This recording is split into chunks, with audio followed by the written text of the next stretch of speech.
Pata Seca, born as Roque José Florencio, was an enslaved African breeder who was forced to produce over 200 slave children for his master. Slavery was at the heart of Brazil's economy for 350 years until its abolition in 1888.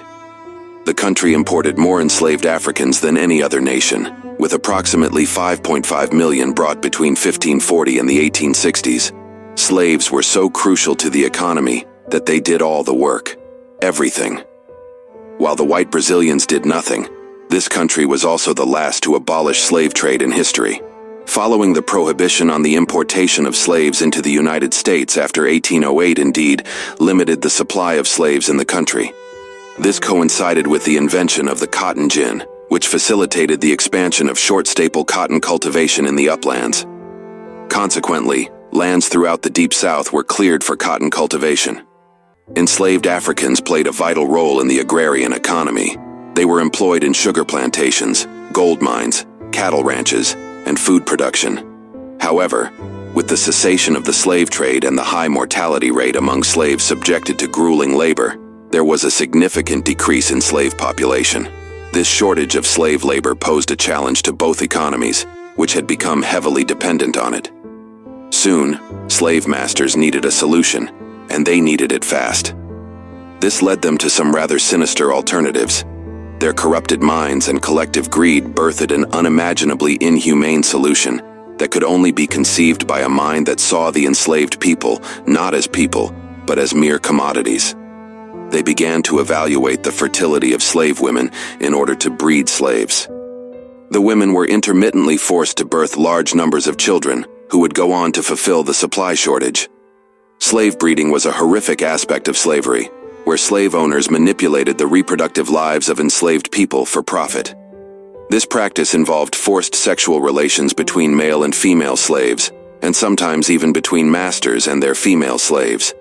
The aim was to increase the number of slaves for labor, who were considered valuable commodities for trade. Slave owners often used various strategies to encourage procreation among slaves. If force was ineffective, they incentivized reproduction by showing favoritism towards female slaves who bore many children. In some instances, freedom was even promised to those who could produce as many as 15 children. The expectations placed on enslaved women were inhumane. Slave girls were pressured to start reproducing as early as 13 years old and were expected to have at least 5 children by the age of 20. One such breeding slave was Roque José Florencio, born in Sorocaba, a city in the state of São Paulo, Brazil. He was bought and sold by different slave owners until he arrived at the farm of Francisco da Cunha Bueno, who gave him his nickname, Pata Seca. When choosing slave men for breeding, they often chose men who were tall and strong, as they believed these traits would be passed on to their offspring, making them more valuable as workers. Pata Seca's physical characteristics, particularly his 2.18-meter height and slender legs, earned him the moniker Pata Seca. Pata Seca was chosen as a breeder due to prevailing superstitions during the time of slavery in Brazil. It was believed that tall men with slender legs were more likely to father male children. Standing at an impressive height of 7.2, he was deemed a perfect candidate for the role of a breeder. Consequently, Pata Seca was specifically selected to engage in relations with female slaves, aiming to generate a strong labor force with favorable genetic traits. His descendants estimate that approximately 30% of the current population in the district of Santa Eudoxia, São Carlos, can trace their ancestry back to Pata Seca. Pata Seca's life was controlled by his owner's desires. His lifestyle was different from that of a traditional slave, as he didn't work in the fields or live in slave quarters. Instead, he was given easier tasks like delivering mail and caring for the farm's animals. He was meticulously checked for diseases, well-fed, and treated like livestock. He was put to work as a breeder. The exact number of women he slept with, or the frequency of these encounters, remains unknown. However, it is estimated that Pata Seca fathered over 200 children who inherited their father's enslaved status. Consequently, children born into these relationships were often kept under the watchful eye of their masters. White women and men often took the children away from their mothers and brought them to the big house.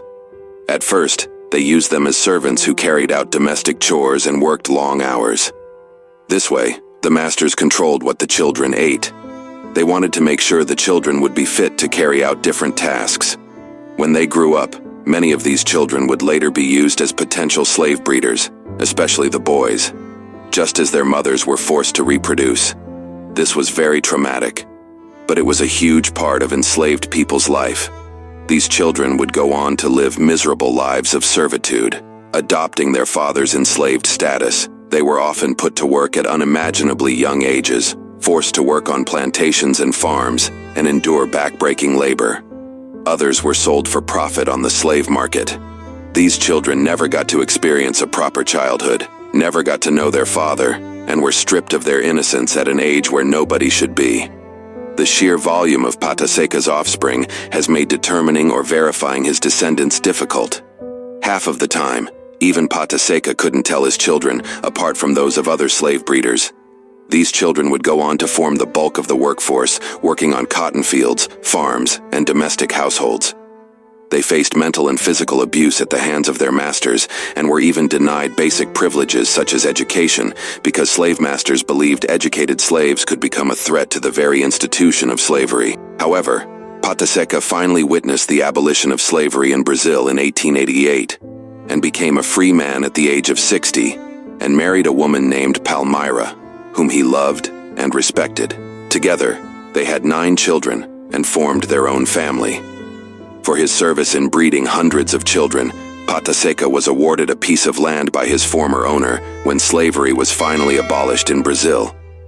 On the land gifted to him, he built a life for himself and his family, operating his own farm, Sítio Pata Seca, that produced rapadura, a solid form of unrefined cane sugar. Honest work earned him just enough to support his family and get by. Pata Seca died on June 13, 1958, at the age of 130 years old.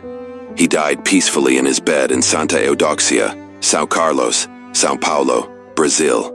He was surrounded by his family and friends who honored him with songs and prayers. Pata Seca lived through many historical events and changes in Brazil.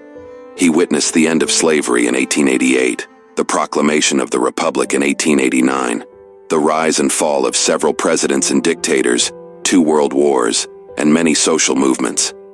Pata Seca's death was mourned by many people who admired him for his courage and resilience. His funeral was attended by thousands of people who paid their respects to him. His body was buried in a cemetery in Santa Eudoxia, where a monument was erected in his honor. The monument depicts him as a young man with a guitar in his hand, as he was known for his musical talent and passion. Pata Seca's legacy lives on in the memories and stories of his descendants and admirers. He is considered one of the oldest people ever to live in Brazil and the world. He is also remembered as a symbol of freedom, joy, and wisdom. Thank you for watching this video. If you enjoyed it, please hit the like button and share it with your friends. And don't forget to subscribe to my channel for more awesome content.